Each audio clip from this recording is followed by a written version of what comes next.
करना अनिवार्य हो गया। पर भारत के मुसलमान खुद को अपडेट करने के लिए 15,000 का फोन ले सकता है, पर 5,000 की एडमिशन फीस भरने में नानी याद आ जाती है।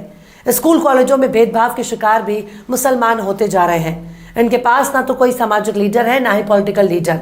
अगर कोई सियासी लीडर इनकी क़यादत के लिए तैयार भी होता है तो ये खुद ही उसे आरएसएस का एजेंट साबित करने लगते हैं। मतलब इनके पास सब कुछ है पर कायदे की खोपड़ी नहीं है। बच्चों को हायर एजुकेशन से बिल्कुल दूर रखना चाहते हैं।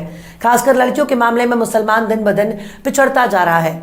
ये एकजुट होकर दरगाह बनाने के लिए पैसा इकट्ठा कर सकते हैं, एकजुट होकर कव्वाली के लिए चंदा वसूल कर सकते हैं, एकजुट होकर मुशायरे के लिए चंदा बटोर सकते हैं, एकजुट होकर महज एक रात के लिए बड़े शायर को बुलाने के लिए 5 लाख का चंदा इकट्ठा कर सकते हैं, पर एकजुट होकर खुद के लिए स्कूल कॉलेज यूनिवर्सिटी बनाने के लिए पैसा इकट्ठा नहीं कर सकते।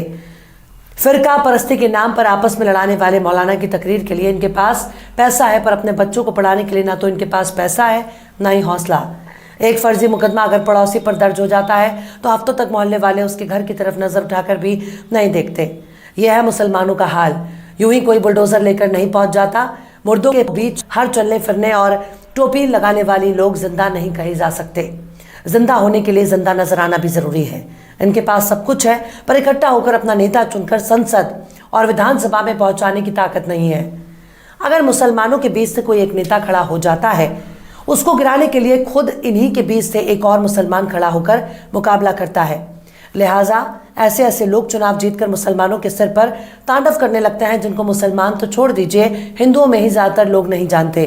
मतलब आपस में लड़कर ये दूसरों को जिताने में यकीन रखते हैं, पर औकात नहीं है कि खुद का कोई नेता चुन सके जो इनकी सदन में आवाज पहुंचा सके।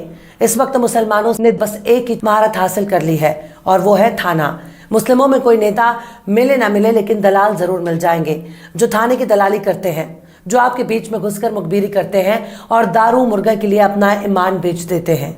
इसी तरह से ज़मीन की दलाली में मुसलमानों ने झंडे गाड़ रखे हैं। अगर शहरों की बात की जाए तो इनको पैसे की इतनी हवस है, ये दाढ़ी टोपी कर दलाली करते हैं ताकि दूर से कोई भी इनके बहुत बड़ा मुत्तकी और परहेजगार आदमी समझे, पर इनकी दाढ़ी के पीछे सारे ऐप छिपे हुए हैं। मिसाल के तौर